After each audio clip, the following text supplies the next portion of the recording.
یا ہم کہتے ہیں اچھا تمہاری نماز نے تمہیں یہ سکھایا، کیونکہ ایسے ہی جملے ان کو بھی کہے جاتے تھے۔ کہا اے میری قوم دیکھو تو، اگر میں اپنے رب کی طرف سے روشن دلیل لیے ہوئے ہوں اور اس نے مجھے اپنے پاس سے بہترین روزی دے رکھی ہے، میرا یہ بالکل ارادہ نہیں کہ تمہیں تمہارے خلاف کر کے خود اس چیز کی طرف جھک جاؤں جس سے تمہیں روکا جا رہا ہے۔ میرا ارادہ تو اپنی طرف بھر اصلاح کرنے کا ہے، میری توفیق اللہ ہی کی مدد سے ہے، اسی پر میرا بھروسہ ہے اور اسی کی طرف میں رجوع کرتا ہوں۔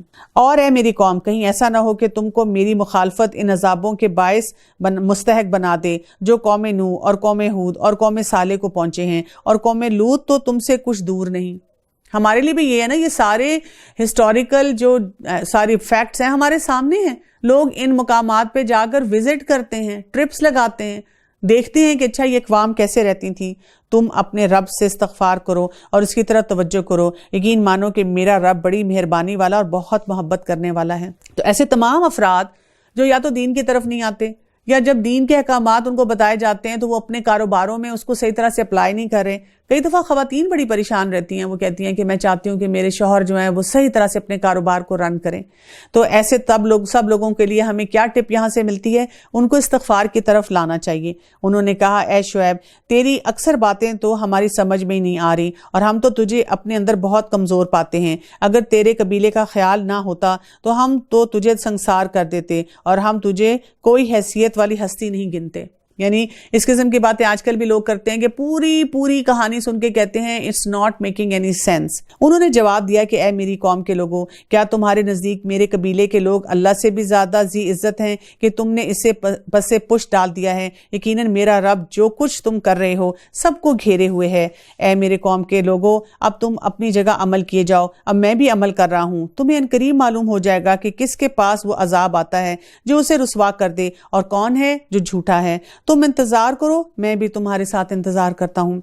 جب ہمارا حکم آ پہنچا تو ہم نے شعیب کو اور ان کے ساتھ تمام مومنوں کو اپنی خاص رحمت سے نجات بخشی، اور ظالموں کو سخت چنگھاڑ کے عذاب نے آ دبوچا جس سے وہ اپنے گھروں میں اوندھے پڑے ہوئے تھے، گویا کہ وہ ان گھروں میں کبھی بسے ہی نہ تھے۔ آگاہ رہو، مدین کے لیے بھی ویسی ہی دوری ہے جیسے دوری سمود کو ہوئی، اور یقیناً ہم نے ہی موسیٰ کو اپنی آیات اور روشن دلیلوں کے ساتھ بھیجا فرعون اور اس کے سرداروں کی طرف۔ پھر بھی ان لوگوں نے فرعون کے احکامات کی پیروی کی اور فرعون کا کوئی حکم درست نہیں تھا۔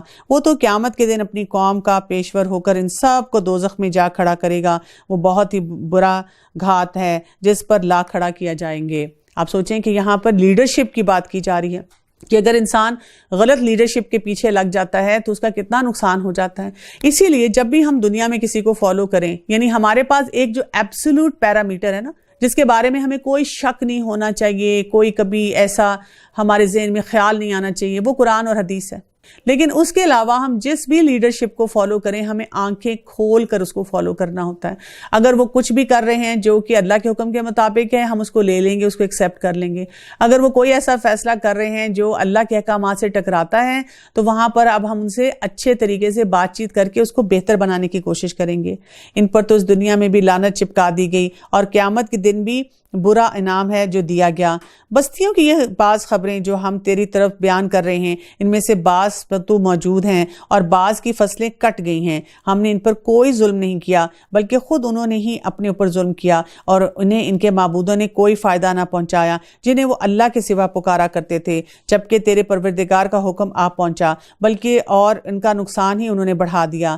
تیرے پروردگار کی پکڑ کا یہی طریقہ ہے جبکہ وہ بستیوں کے رہنے والے ظالموں کو پکڑتا ہے، بے شک اس کی پکڑ دکھ دینے والی اور نہایت سخت ہے۔ یعنی اللہ تعالیٰ کی سنت کیا ہے، قانون کیا ہے کہ اللہ تعالیٰ مہلت دیتا رہتا ہے۔ جیسے کہ ابو موسیٰ رضی اللہ عنہ سے روایت ہے کہ رسول اللہ صلی اللہ علیہ وسلم نے فرمایا، بے شک اللہ تعالیٰ ظالم کو مہلت دیتا ہے حتیٰ کہ جب اس کی پکڑتا ہے تو پھر اسے نہیں چھوڑتا۔ اور اس کے بعد آپ نے یہی والی سورہ ہود کی جو آیت ہے اس کو تلاوت فرمایا۔ یقیناً اس میں ان لوگوں کے لیے نشان عبرت ہے جو قیامت کے عذاب سے ڈرتے ہیں، وہ دن جس میں سب لوگ جمع کیے جائیں گے، اور وہ ایسا دن ہے جس میں سب حاضر کیے جائیں گے۔ اسے ہم ملتوی کرتے ہیں، وہ صرف ایک مدت معین تک ہے۔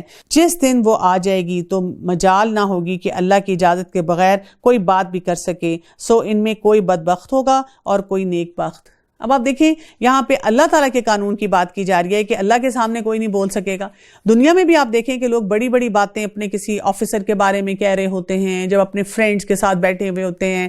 یعنی کئی دفعہ بہت سی بہویں بیٹھی ہوئی ہیں، وہ ساسوں کے بارے میں بات کر رہی ہیں، کچھ خواتین بیٹھی ہیں شوہروں کے بارے میں کر رہی ہیں، یا شوہر بیٹھے ہوئے ہیں وہ ہنسی مذاق کر رہے ہیں اور بیویوں کے بارے میں بات کر رہے ہیں. یعنی کوئی بھی کسی کے بارے میں کہیں پر بھی کوئی بات کر رہا ہوتا ہے، لیکن جیسے ہی وہ شخص آ جائے تو وہاں پر اب ہم خاموش ہو جاتے ہیں، اس کے سامنے بات نہیں کر سکتے.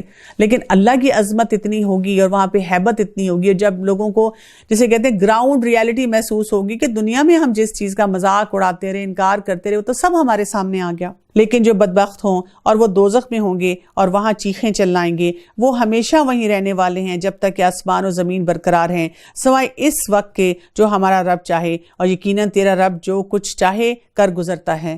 لیکن جو نیک بخت ہوں گے وہ جنتوں میں ہوں گے جہاں ہمیشہ رہیں گے جب تک آسمان و زمین باقی رہے، مگر جو تیرا پروردگار چاہے. یہ بے انتہا بخشش ہے. اس لیے آپ ان چیزوں سے شک و شبہ میں نہ رہیں جنہیں یہ لوگ پوج رہے ہیں. ان کی پوجا تو اس طرح ہے جس طرح ان کے باپ داداؤں کی اس سے پہلے تھی. ہم اس سب کو ان کا پورا حصہ بغیر کسی کمی کے دینے والے ہیں. وَلَقَدْ آتَيْنَا مُوسَى الْكِتَابَ فَاخْتُلِفَ فِيهِ، اور یقیناً ہم نے موسیٰ علیہ السلام کو کتاب دی، پھر اس میں اختلاف کیا گیا. اگر پہلے ہی آپ کے رب کی بات صادر نہ ہو گئی ہوتی تو یقیناً ان کا فیصلہ کر دیا جاتا. انہیں تو اس میں سخت شبہ ہے. یقیناً ان میں سے ہر ایک جب ان کے روبرو جائے گا تو آپ کا رب اسے ان کے اعمال کا پورا پورا بدلہ دے گا. بے شک وہ جو کر رہے ہیں ان سے وہ باخبر ہے. پس آپ جمے رہیے جیسا کہ آپ کو حکم دیا گیا ہے، اور وہ لوگ بھی جو آپ کے ساتھ توبہ کر چکے ہیں. خبردار تم حد سے نہ بڑھنا، اور اللہ تمہارے اعمال کو دیکھ رہا ہے. انہ بما تعملون بصیر. ظالم لوگوں کی طرف ہرگز نہ جھکنا ورنہ تمہیں بھی دوزخ کی آگ لگ جائے گی، اور اللہ کے سوا تمہارا مددگار نہ کھڑا ہو سکے گا اور نہ تم ہی مدد دیے جاؤ گے. دن کے دونوں سروں میں نماز قائم رکھ، اور رات کی کئی ساعتوں میں بھی. یقیناً نیکیاں برائیوں کو دور کر دیتی ہیں. یہ نصیحت ہے نصیحت پکڑنے والوں کے لیے. کیا یہاں کہا جا رہا ہے؟ ان الحسنات یذہبن السیئات ذالک ذکری للذاکرین. بہت امپورٹنٹ فارمولا یہاں پر ہمیں دیا جا رہا ہے کہ جب ہم سے کوئی گناہ ہو جاتے ہیں، کسی مشکل میں ہم پھنس جاتے ہیں، تو اس کو ٹھیک کرنے کا فارمولا کیا ہے؟ ایک تو توبہ استغفار کرنی ہے، اور آگے کیسے بڑھیں. کئی دفعہ ہم اسی میں سٹک رہتے ہیں، وہی بات یاد کرتے رہتے ہیں کہ میرا یہ معاملہ درست نہیں ہو رہا، میری یہ چیز ٹھیک نہیں جا رہی. تو ہمیں کیا بتایا جا رہا ہے یہاں پر کہ برائیوں کو ختم کرنے کے لیے ہم نیکیوں کو بڑھاتے چلے جائیں. ابو ذر رضی اللہ عنہ بیان کرتے ہیں کہ رسول اللہ صلی اللہ علیہ وسلم نے مجھ سے فرمایا، جہاں بھی ہو اللہ سے ڈرتے رہو. اتق اللہ حیثما کنت. جہاں کہیں بھی ہو اللہ سے ڈرتے رہو. گناہ ہو جانے کے بعد کوئی نیکی بھی کرو، وہ نیکی اس گناہ کو مٹا دے گی، اور لوگوں کے ساتھ اچھے اخلاق کے ساتھ پیش آؤ. سمپل فارمولا دے دیا گیا کہ جہاں بھی ہوں ہم اللہ کو یاد رکھیں. گناہ ہو گیا تو کیا کریں؟ اس گناہوں کا چرچا نہ کریں، اس گناہوں کا غم نہ منائیں، بلکہ کیا کریں؟ نیکی کی طرف بڑھیں. فوراً سوچیں کہ اس وقت کون سا نیکی کا کام ہے جو میں کر سکتی ہوں، اور وہ جو نیکی ہے ان گناہوں کو مٹانا شروع کر دے گی.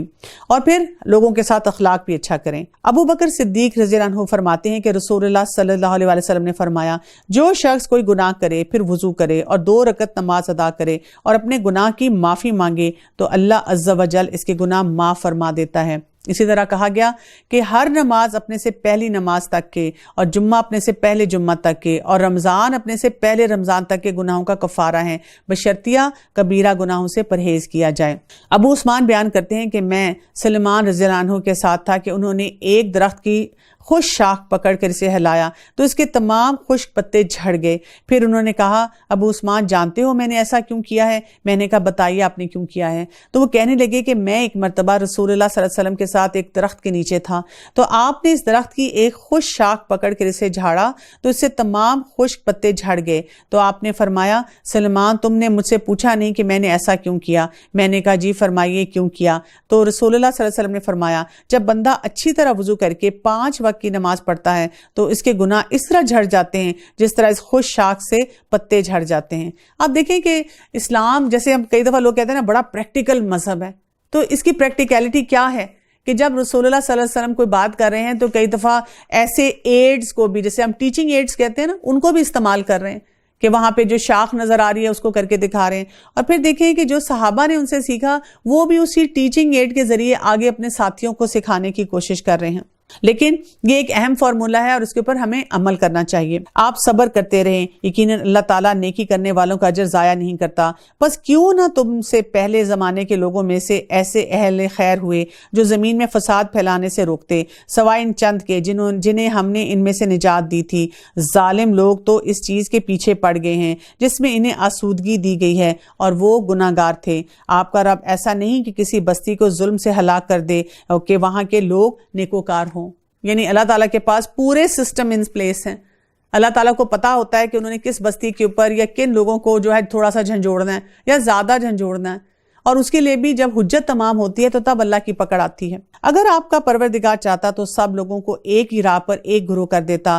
وہ تو برابر اختلاف کرنے والے ہیں سوائے ان کے جن پر آپ کا رب رحم فرمائے. انہیں تو اسی لیے پیدا کیا گیا ہے, اور آپ کے رب کی یہ بات پوری ہے کہ میں جہنم کو جنوں اور انسانوں سب سے پر کر دوں گا. یہ اللہ تعالیٰ کی بات کیا پوری ہے؟ لَأَمْلَأَنَّ جَهَنَّمَ مِنَ الْجِنِّ وَالنَّاسِ أَجْمَعِينَ. سب کو اللہ تعالیٰ نے جہنم میں اور انسانوں کو اور جنوں کو وہاں بھر دینا ہے. کیونکہ یہ بھی ہماری بہت بڑی ایک بات ہوتی ہے. اکثر اوقات جب ہم ذکر کرتے ہیں تو ہم یہ کہتے ہیں کہ اچھا یہ سب جہنم میں جائیں گے, اللہ تعالیٰ کے لیے کوئی مشکل نہیں, اللہ تعالیٰ کو کوئی ضرورت نہیں ہے ایسے لوگوں کی جو اللہ کے احکامات کے مطابق نہیں چلتے.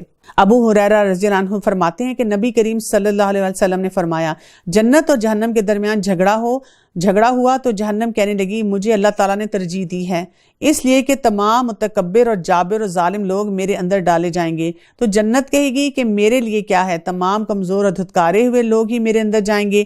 اللہ نے جنت سے کہا کہ تو میری رحمت ہے, تیرے ساتھ میں اپنے بندوں میں سے جس پر چاہوں رحم کرتا ہوں. اور جہنم سے کہا کہ تو میرا عذاب ہے, تیرے ساتھ میں اپنے بندوں میں سے جسے چاہوں عذاب دوں.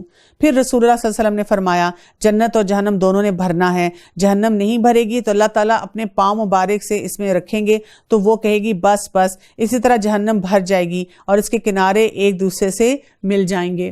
آپ کو پتہ ہے کہ ایسی حدیث کو پڑھنے کی بھی بہت ضرورت ہے, اس لیے کہ ہماری سوسائٹی میں ایسے افراد بھی موجود ہیں جو کہتے ہیں کہ اللہ تعالیٰ نے یہ نہ جو باتیں بتائیں گے نا صرف ہمیں ڈرانے کے لیے, ویسے ہم سب نے آرام سے جنت میں چلے جانا ہے, اس کی کوئی حقیقت نہیں ہے. یہ وہ لوگ بات کرتے ہیں جن کا عقیدہ کمزور ہوتا ہے آخرت کا, جس کا آخرت کا عقیدہ ہو, اور جہنم اور جنت کی اتنی ویوڈ پکچرز دی گئی ہیں, کلیئر پکچرز دی گئی ہیں کہ اگر آپ ان کے بارے میں پڑھیں تو آپ کی آنکھوں کے سامنے پورا نقشہ بن جاتا ہے کہ یہ تمام معاملات کیسے ہوں گے. رسولوں کے سب احوال ہم آپ کے سامنے آپ کے دل کی تسکین کے لیے بیان فرما رہے ہیں. آپ کے پاس اس صورت میں بھی حق پہنچ چکا جو نصیحت و واعظ ہے مومنوں کے لیے. ایمان نہ لانے والوں سے کہہ دیجئے کہ تم اپنے طور پر عمل کیے جاؤ, ہم بھی عمل میں مشغول ہیں, اور تم بھی انتظار کرو, ہم بھی منتظر ہیں. زمین اور آسمان کا علم غیب اللہ تعالیٰ ہی کو ہے, تمام کاموں کا رجوع بھی اسی کی جانب ہے, بس تجھے اسی کی عبادت کرنی چاہیے اور اسی پر بھروسہ رکھنا چاہیے. وَمَا رَبُّكَ بِغَافِلٍ عَمَّا تَعْمَلُونَ, اور تم جو کچھ کرتے ہو اس سے اللہ تعالیٰ بے خبر نہیں ہے. اب ہم شروع کریں گے سورہ یوسف. بسم اللہ الرحمن الرحیم. الف لام را تلک آیات الکتاب المبین انا انزلناہ قرآنا عربیا لعلکم تعقلون. سورہ یوسف کی جب ہم بات کرتے ہیں تو تھوڑا سا پہلے بیک گراؤنڈ سمجھیں گے اور پھر ہم اس کی وضاحت کی طرف جائیں گے. لوگوں کو قصے کہانیاں پڑھنے کا بہت شوق ہوتا ہے اور لوگ قصے کہانیوں میں بہت زیادہ انٹرسٹ بھی لیتے ہیں. تو یہ ایک مکی صورت ہے, اور جب ہم اس کے واقعات کو پڑھیں تو ہم جانیں گے کہ اہل عرب جو تھے ان واقعات کی ڈیٹیل سے بالکل ناواقف تھے. اور جب ہم سورہ یوسف پڑھتے ہیں تو اس کو کہا جاتا ہے احسن القصص, یعنی جو لوگ قصوں میں کہانیوں میں دلچسپی لیتے ہیں تو ان کے لیے ایک بہترین ایک واقعہ جو ہے یہاں پہ بیان کیا جا رہا ہے. کیونکہ عام جو قصے کہانیاں ہوتی ہیں اس میں کیا ہوتا ہے, اس میں حسن کی باتیں ہیں, عشق کی باتیں ہیں, انسانی جذبات ہیں, محبتیں ہیں, نفرتیں ہیں, اور جیسے کوئی ایک سوپ اوپرا یا ڈرامے چل رہے ہوتے ہیں اس طرح سے ہے, جس میں کہا تو یہ جاتا ہے کہ ہم اصلاح کا پیکج لے کر آئے ہیں, لیکن برائیوں کو اتنا اچھال کے دکھایا جاتا ہے کہ انسان انہی کی طرف جانا شروع ہو جاتا ہے. لیکن سورہ یوسف کو جب ہم پڑھیں گے تو ہم دیکھیں گے کہ یہاں پر بھلائی کو کیسے خوبصورتی سے دکھایا گیا ہے, اور اس کو پڑھتے ہوئے ہمیں یہ بھی احساس ہونا شروع ہوگا کہ ایک پاکیزہ معاشرہ جو ہے وہ کس طرح سے وجود میں آتا ہے اور وہ کس طرح سے چلتا ہے، اور ہمارے اندر بھی یہ خواہش پیدا ہوگی کہ ہم اسی طرح چلیں۔ پھر یہ کہ بہت سی یہاں پر اس کی خصوصیات ہیں سورہ یوسف کی، جیسے ہم یہ دیکھتے ہیں کہ باقی انبیاء کے جو واقعات ہیں وہ جگہ جگہ بار بار ایک چھوٹے چھوٹے اینگل سے جو ہیں مختلف صورتوں میں آئے، لیکن یوسف علیہ السلام کا جو پورا واقعہ ہے اس کو ایک ہی صورت میں اچھے انداز میں پورا بیان کر دیا گیا، اور اس میں ہمیں ایک کانسٹنٹ تھیم ملتی ہے کہ بچپن سے لے کر جوانی تک کا سفر جو ہے، اور اس میں کیسے کیسے چیلنجز آتے ہیں اور اس کو کیسے انسان دیکھتا ہے اور سمجھنا شروع کرتا ہے۔ پھر تھوڑا سا بیک گراؤنڈ ہم یہ بھی سمجھیں کہ رسول اللہ صلی اللہ علیہ وسلم جب مکی دور میں تھے، اور یہ مکی دور کے اختتام پہ کلوزر ٹو دیٹ ٹائم جب کہ رسول اللہ صلی اللہ علیہ وسلم ہجرت کی طرف جا رہے تھے، تب یہ نازل ہوئی۔ تو مکی دور کا جو اختتام تھا اس پر ہم اسباب نزول کو ذرا اگر دیکھیں تو ہم یہ دیکھتے ہیں کہ وہ وقت بڑا مشکل تھا مسلمانوں پہ، یعنی کہ جو مسلمانوں کے ساتھ معاملات ہو رہے تھے، ان کو تنگ کیا جا رہا تھا، ان کے ساتھ زیادتیاں کی جا رہی تھیں، ان کو بہت طریقوں سے ان کو کارنر کیا جا رہا تھا، اور وہ سب جو پرسیکیوشن تھی وہ ایک پیک پہ پہنچی ہوئی تھی، جس کی وجہ سے رسول اللہ صلی اللہ علیہ وسلم کو لگ رہا تھا کہ شاید اب یہ کمیونٹی جو ہے یہ دین کو سمجھنے کے لیے، اس پر عمل کرنے کے لیے تیار نہیں ہے۔ تو رسول اللہ صلی اللہ علیہ وسلم نے اس وقت ارادہ کیا کہ وہ اب جائیں اور جا کے طائف پہ سفر کریں اور وہاں پہ لوگوں کو بھی کچھ بتائیں۔ اسی دوران میں ہم دیکھتے ہیں کہ جو 10واں سال تھا نبوت کا، اس میں جس کو ہم کہتے ہیں عام الحزن، وہ بھی واقعہ ہوا، جس میں رسول اللہ صلی اللہ علیہ وسلم نے اپنی 2 بیسٹ سپورٹس کو کھو دیا تھا۔ ابو طالب جو ان کے چچا تھے، مسلمان تو نہیں ہوئے، لیکن تھرو آؤٹ کیونکہ ہم دیکھتے ہیں کہ وہاں پہ قبائلی نظام تھا اور رسول اللہ صلی اللہ علیہ وسلم کے ساتھ وہ ہمیشہ کھڑے ہوئے تھے، اور اس کی وجہ سے جو مشرکین مکہ تھے رسول اللہ صلی اللہ علیہ وسلم کو کسی قسم کا نقصان زیادہ حد تک پہنچا نہیں سکتے تھے اس سسٹم کی وجہ سے۔ دوسرا ہم وہاں پہ یہ بھی دیکھتے ہیں کہ خدیجہ رضی اللہ عنہا جو کہ آپ صلی اللہ علیہ وسلم کی بہت پیاری زوجہ تھی، اور جنہوں نے 25 سال اس شادی شدہ زندگی میں گزاری اور ہر طرح کی سپورٹ اپنے پیارے شوہر کو جو تھی وہ پرووائڈ کی، اور وہ بھی اب وہاں پر نہیں ہے۔ یہاں پر جب وہ غم بھی ہے، پریشانی بھی ہے، اختلافات جو ہیں وہ بہت حد کو پہنچ چکے ہیں، اور مکی دور میں 10 سال گزر چکے ہوئے ہیں، اور جنہوں نے اب ایمان لانا تھا وہ لے آئے ہیں، اور باقی لوگ جو ہیں ابھی لگ نہیں رہا کہ اصلاح کی طرف جا رہے ہیں۔ تو رسول اللہ صلی اللہ علیہ وسلم نے طائف کا سفر کیا، لیکن وہاں پہ بھی ہم دیکھتے ہیں کہ ان کو کتنی بڑی ڈس اپوائنٹمنٹ ہوئی، نہ ان لوگوں نے سنا نہ سمجھا، بلکہ رسول اللہ صلی اللہ علیہ وسلم کے اوپر ہر طرح سے زیادہ ان کو اذیت پہنچانے والے معاملات کیے۔ اسی دوران میں جو مشرکین مکہ تھے، اب ان کو ایک اور موقع ملا، اور انہوں نے سوچا کہ اب ہم کیا کریں، کسی طرح سے ہم رسول اللہ صلی اللہ علیہ وسلم کو مزید تنگ کرنے کا کوئی پلان بنائیں۔ تو وہ بھاگے بھاگے یہودی علماء کے پاس گئے اور ان سے کہا کہ ہمارے پاس ایک گولڈن اپرچونٹی ہے، رسول اللہ صلی اللہ علیہ وسلم کے پاس سپورٹ بھی نہیں ہے، طائف میں بھی ان کے ساتھ جو معاملات ہوئے ہیں، تو ہمیں بتائیں کہ ہم کیا بات کر سکتے ہیں کہ اب ہم لوگوں کے سامنے ان کو کسی طرح سے ایکسپوز کریں کہ یہ کوئی اللہ کے نبی نہیں ہے۔ تو جو وہاں پر جیوز تھے، جو یہود تھے، انہوں نے کہا کہ آپ ان سے یوسف علیہ السلام کے بارے میں پوچھیں، اور آپ جب ان سے پوچھیں گے تو ان سے خاص طور پہ یہ پوچھیں کہ وہ تو کنعان میں تھے، وہاں سے وہ مصر کس طرح سے آ گئے، کیونکہ اس کے لیے آپ کو پورا میپ دیکھنا ہوگا اور واقعی آپ سمجھنے کی کوشش کریں گے۔ تو جب انہوں نے یہ سوال پوچھا تو رسول اللہ صلی اللہ علیہ وسلم کو واقعی اس کی حقیقت نہیں پتا تھی، آپ ویسے بھی امی تھے، اور یہ وہ دور تھوڑی تھا کہ آپ گوگل پہ جائیں اور ایک کلک کریں اور آپ کے سامنے ساری انفارمیشن آ جاتی ہے، ایسا کوئی بھی معاملہ نہیں تھا، نہ کوئی لائبریریز تھی، نہ کوئی اور سیکھنے کا طریقہ تھا۔ اللہ سبحانہ وتعالی نے سورہ یوسف نازل فرمائی اور جس میں تمام واقعات کو کھول کھول کر بیان کر دیا۔ یہاں پر ہم دیکھتے ہیں کہ بہت سی طرح سے تربیت ہوئی، مثلا جو عام لوگ تھے ان کی کیسی تربیت ہوئی، کہ ان واقعات سے ہمیں پتہ چلا کہ زندگی کے جو مختلف ادوار ہیں اور مختلف تعلقات ہیں ان میں ہم بہتری کیسے لا سکتے ہیں۔ اسی طرح سے جو صحابہ کرام تھے ان کو شوق تھا واقعات سننے کا، سٹوری سننے کا، تو یہاں سے کیا پتہ چلا کہ جب ہم کوئی سٹوری سنتے بھی ہیں یا واقعہ سنتے بھی ہیں تو اس سے کس طرح سے سننا چاہیے، کس طرح سے اسے لرننگ لینی چاہیے۔ یا عام حالات میں بھی اگر کوئی کہتا ہے کہ میرے اندر کریٹیو سکلز ہیں، مجھے لکھنے پڑھنے کا شوق ہے، تو پھر اس کو کیسا لٹریچر پروڈیوس کرنا چاہیے، یہاں سے بھی ہمیں یہ بھی پتہ چلتا ہے۔ اس کے ساتھ ساتھ ہمارے پیارے نبی صلی اللہ علیہ وآلہ وسلم کو بھی ایک ڈھارس دی گئی، ان کو ایک طریقے سے یہ سکھایا گیا کہ جو آپ کی زندگی کے چیلنجز ہیں آپ تھوڑا سا ریلیٹ کریں، کیونکہ کبھی کبھی کیا ہوتا ہے کہ جب ہم بہت پریشان ہوتے ہیں اور ہمیں اٹھنے کی ضرورت ہوتی ہے اور کوئی ہمارے سامنے کوئی ایسا واقعہ لے آتا ہے جس میں ہمیں بہت موٹیویشن ملتی ہے تو ہم دوبارہ کھڑے ہو جاتے ہیں، اور پھر جو اس ٹائم پہ مشرکین مکہ نے جو سوال کیا تھا ان کو صرف اتنا ہی جواب نہیں دیا بلکہ اس کی ایسی ایسی ڈیٹیلز دے دی گئیں جو شاید ان کو بھی اس کا اندازہ نہیں تھا کہ یہ بھی باتیں جو ہیں یہ ہوئی ہیں۔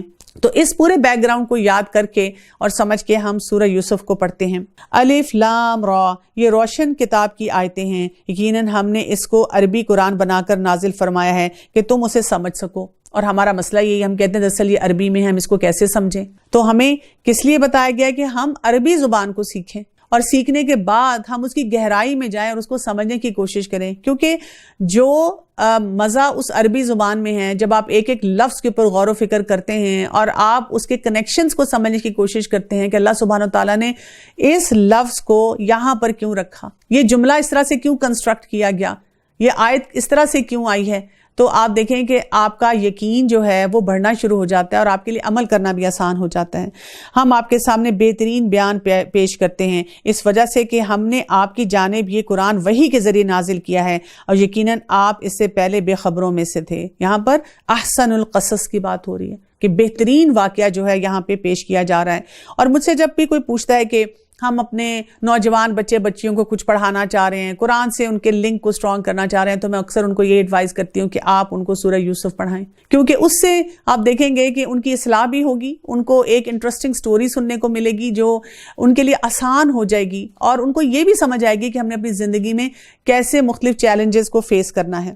جبکہ یوسف نے اپنے باپ سے ذکر کیا کہ ابا جان، میں نے 11 ستاروں کو اور ایک سورج اور چاند کو دیکھا ہے کہ وہ سب مجھے سجدہ کر رہے ہیں۔ یعقوب علیہ السلام نے کہا ہے میرے پیارے بیٹے، اپنے اس خواب کا ذکر اپنے بھائیوں سے نہ کرنا، ایسا نہ ہو کہ وہ تیرے ساتھ کوئی فریب کاری کریں۔ ان الشیطان للانسان عدو مبین، کیونکہ شیطان تو انسان کا کھلا دشمن ہے۔ اب یہاں پر پہلی بات کیا ہمارے سامنے آ رہی ہے، اور اس سارے واقعے کو اگر آپ ساتھ ساتھ اپنے ذہن میں ویژولائز بھی کرتے جائیں گے تو آپ کے لیے سمجھنا اور آسان ہو جائے گا کہ یہاں پر ایک بچہ ہے جو کہ اپنے والد سے اپنے خواب کا ذکر کر رہا ہے۔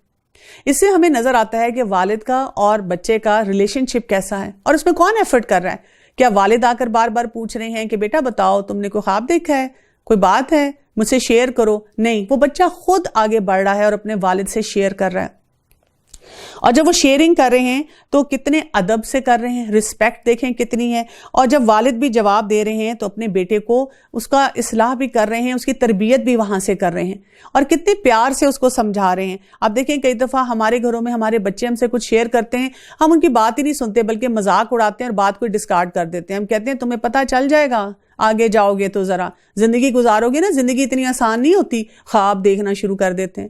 انہوں نے اپنے بیٹے کا خواب سنا اور ان کو کیا رہنمائی کی کہ آپ اس خواب کا ذکر اپنے بھائیوں سے نہ کریں۔ یوسف علیہ السلام کے اور 11 بھائی تھے، اس میں سے 10 بھائی جو تھے وہ ستیلے تھے اور ایک جو تھے وہ انہی کے ساتھ کے تھے۔ تو اب انہوں نے کس لیے ان کو کہا بھائیوں کے بارے میں؟ کیونکہ ان کو نظر آتا تھا یعقوب علیہ السلام کو کہ جو ستیلے بھائی ہیں ان کا ٹیمپرمنٹ، ان کا نیچر، ان کا جیلس ایلیمنٹ ہے، اور جو یوسف علیہ السلام ہیں وہ ان کا ایک اور طرح کا مزاج ہے، اور وہ یہ نہیں چاہتے تھے کہ بھائیوں میں آپس میں کوئی دشمنی ہو۔ آپ دیکھیں کہ اس سے ہمیں یہ بھی پتہ چلتا ہے کہ والدین کا بہت بڑا رول ہوتا ہے اس سبلنگ رائیولری کو ختم کرنے میں۔ یعنی جب 2 چھوٹے بچے ہوتے ہیں وہ آپس میں لڑ رہے ہوتے ہیں تو والدین سے وہ بھی نہیں ہینڈل ہوتے، کہتے ہیں میرا تو دماغ خراب کر دیتے ہیں۔ اور اکثر اوقات ہم کیا کرتے ہیں کہ ایک بچہ یا تو ہمیں جو بہت اچھا لگتا ہے یا وہ چھوٹا ہوتا ہے ہم اسی کی سائڈ لیتے رہتے ہیں، اور دوسرا بچہ جو ہے اس کو ڈانٹتے ہی ہمیشہ رہتے ہیں اور ہمیشہ اس کو کہتے رہتے ہیں تم بڑے ہو اور تمہیں صحیح کام کرنا چاہیے، اور ان کو بلیم کرتے رہتے ہیں یہ تمہاری شرارتوں کی وجہ سے ہی یہ مسئلے ہیں۔ جبکہ یعقوب علیہ السلام یہاں پہ کیا کہہ رہے ہیں کہ یہ شیطان ہے جو کہ ہمارا کھلا دشمن ہے، شیطان ہے جو ہمارے درمیان ایسی عداوت دلاتا ہے، اور اسی طرح تجھے تیرے پروردگار برگزیدہ کرے گا اور تجھے معاملہ فہمی یعنی خوابوں کی تعبیر بھی سکھائے گا، اور اپنی نعمت تجھ پر پورا عطا فرمائے گا، اور یعقوب کے گھر والوں کو بھی، جیسا کہ اس نے اس سے پہلے تیرے دادا اور پردادا یعنی ابراہیم اور اسحاق علیہ السلام کو بھی بھرپور اپنی نعمت دی۔ یقیناً تیرا رب بڑے علم والا اور بہت ہی زبردست ہے۔ یہاں پر ہم دیکھتے ہیں کہ خوابوں کی بھی بات ہوئی ہے نا، اور خوابوں کے معاملے میں بھی ہم بہت زیادہ وہ رہتے ہیں، سوچتے رہتے ہیں کہ خوابوں کی کیا حقیقت ہے۔ ابو قتادہ رضی اللہ عنہ سے روایت ہے کہ نبی کریم صلی اللہ علیہ وسلم نے فرمایا نیک خواب اللہ کی طرف سے ہے اور برا خواب شیطان کی طرف سے ہے۔ جب تم میں سے کوئی شخص شیطانی خواب دیکھے تو اسے چاہیے کہ وہ 3 مرتبہ اپنے دائیں جانب تھو تھو کر دے اور اس کے شر سے بچنے کے لیے اللہ سے پناہ مانگے یعنی تعوذ پڑھے، اور پھر اسے اس شیطانی خواب سے کوئی نقصان نہیں پہنچے گا۔ عبادہ بن صامت رضی اللہ عنہ بیان کرتے ہیں کہ رسول اللہ صلی اللہ علیہ وسلم نے فرمایا کہ نیک خواب جو ایک مسلمان کو دکھائے جاتے ہیں وہ نبوت کا 46واں حصہ ہے۔ ایک روایت میں آتا ہے کہ رسول اللہ صلی اللہ علیہ وسلم نے فرمایا کہ انسان نیند کی حالت میں جو خواب دیکھتا ہے وہ 3 قسم کے ہوتے ہیں۔ ایک رحمانی یعنی اللہ کی طرف سے، دوسرا شیطانی جو انسان کو رنجیدہ کرنے کے لیے شیطان کی طرف سے ہوتے ہیں، اور تیسرا نفسانی جس میں انسان اپنے آپ سے گفتگو کرتا ہے۔ یعنی ایک کو ہم کیا کہتے ہیں؟ حدیث النفس کہتے ہیں، کہ جو روز کے معاملات ہیں، جیسے کسی بچے کے امتحان ہونے والے ہیں تو اس کو ہر وقت لگتا ہے کہ پیپر سامنے ہے، مجھے پین نہیں مل رہا، مجھ سے لکھا نہیں جا رہا۔ آپ نے ٹریول کرنا ہے تو آپ کو بار بار خواب آتا ہے کہ میں نے ٹریول کرنا ہے اور گاڑی نہیں چل رہی، یا بیگ میرے پاس نہیں ہے، یا کوئی ضروری چیز ہے وہ ہم بھول آئے ہیں۔ تو یہ انسان جس معاملے میں الجھا ہوا ہوتا ہے وہ بار بار آتا ہے۔ اسی طرح سے اللہ تعالیٰ کی طرف سے ہمیں الہام ہوتا ہے کئی دفعہ، جو کہ ایک اچھا خواب ہوتا ہے، آپ صبح اٹھتے ہیں آپ کو خوشی محسوس ہوتی ہے، کوئی اچھا انڈیکیشن ہوتا ہے۔ اور شیطانی خواب کیا ہوتے ہیں؟ جو ہمیں الجھاؤ میں ڈالتے ہیں، کوئی بری چیز ہمیں نظر آتی ہے۔ تو ہمارا رویہ کیا ہونا چاہیے؟ کیا ہم اس چیز کی کھوج لگاتے رہیں، کسی سے جا کے تعبیر کروائیں؟ ہمیں یہ کرنا چاہیے کہ ایسے موقع پہ ہم کچھ صدقہ دے دیں، اور صدقہ دینے کے بعد ہم اللہ سے دعا کریں کہ اللہ تعالیٰ اگر اس میں کوئی خیر ہے تو وہ مجھے حاصل ہو جائے، کوئی شر ہے تو مجھے اس سے بچا لے۔ اور اسی طرح سے خواب آپ کو ہمیشہ اگر شیئر کرنا ہے تو کسی ایسے انسان سے کرنا ہوتا ہے جو آپ کا خیر خواہ ہو، نہیں تو آپ دیکھیں کہ خواب کی جو تعبیر دے دی جاتی ہے تو وہ اس کے مطابق جو ہے وہ پورا بھی ہونی شروع ہو جاتی ہے۔ تو اس لیے اس معاملے میں محتاط رویے سے آگے چلنا چاہیے۔ پھر یہ بھی یاد رکھنا چاہیے، اکثر اوقات ہمیں لگتا ہے کہ جس کو خواب آتے ہیں وہ بہت نیک انسان ہے۔ ہم ابھی یوسف علیہ السلام کی اس واقعے میں پورے میں پڑھیں گے کہ ایک بادشاہ تھا جو کہ مسلمان نہیں تھا، لیکن اس کو بھی سچا خواب آیا۔ تو خواب کسی کو بھی آ سکتا ہے۔ یقیناً یوسف اور اس کے بھائیوں میں دریافت کرنے والوں کے لیے بہت بڑی نشانیاں ہیں، جبکہ انہوں نے کہا کہ یوسف اور اس کا بھائی بنسبت ہمارے باپ کو بہت زیادہ پیارے ہیں، حالانکہ ہم ایک طاقتور جماعت ہیں، کوئی شک نہیں کہ ہمارا ابا صریح غلطی میں ہے۔ اب آپ دیکھیں، ایسے لگ رہا ہے کہ کیمرے کا رخ ایک کمرے کی طرف تھا جہاں پہ یوسف علیہ السلام اپنے والد سے بات چیت کر رہے ہیں، اب کیمرے کا رخ دوسرے کمرے کی طرف ہوتا ہے جہاں پر وہ 10 بھائی بیٹھے ہوئے ہیں، اور اب ان کی لینگویج کا سٹائل کیسا ہے، ان کی باتیں کیسی ہیں، نیگیٹیوٹی ہے، باپ کو وہ کچھ بھی نہیں سمجھتے، بھائی سے وہ بہت زیادہ جیلس ہیں، اور وہ اپنے آپ کو کیا کہہ رہے ہیں؟ وَنَحْنُ أُصْبَحْ، کہ ہم تو بہت بڑی جماعت ہیں، ہم تو بہت بڑا گینگ ہیں، ہمارا تو بڑا روب ہونا چاہیے، یوسف کو تو مار ہی ڈالو یا اسے کسی نامعلوم جگہ پھینک دو کہ تمہارے والد کا رخ صرف تمہاری ہی طرف ہو جائے، اس کے بعد تم نیک ہو جانا۔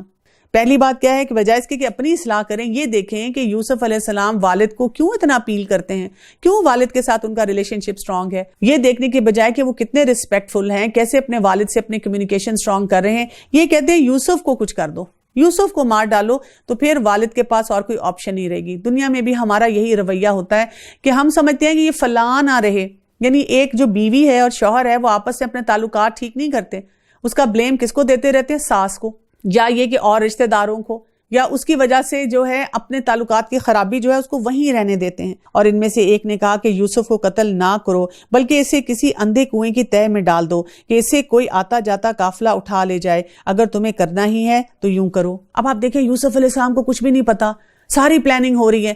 اللہ تعالیٰ کس طرح مدد فرماتے ہیں ان لوگوں کی جو کہ اپنے فوکس پہ رہتے ہیں، کہ وہ ان کے خلاف اگر کوئی سوچ بھی رہا ہے کہ ان کو قتل کر دیں، انہی میں سے اللہ تعالیٰ نے کسی کے دل میں یہ بات ڈالی کہ اس نے کہا کہ نہیں قتل نہیں کرتے، لیکن ان کو کہیں پھینک دیتے ہیں۔ اس سے یہ بھی پتہ چلتا ہے کہ ہمیں کیا کرنا چاہیے کہ اپنے کاموں کی طرح توجہ دینی چاہیے، ہر وقت دوسروں کی ٹوہ نہیں لگانی چاہیے۔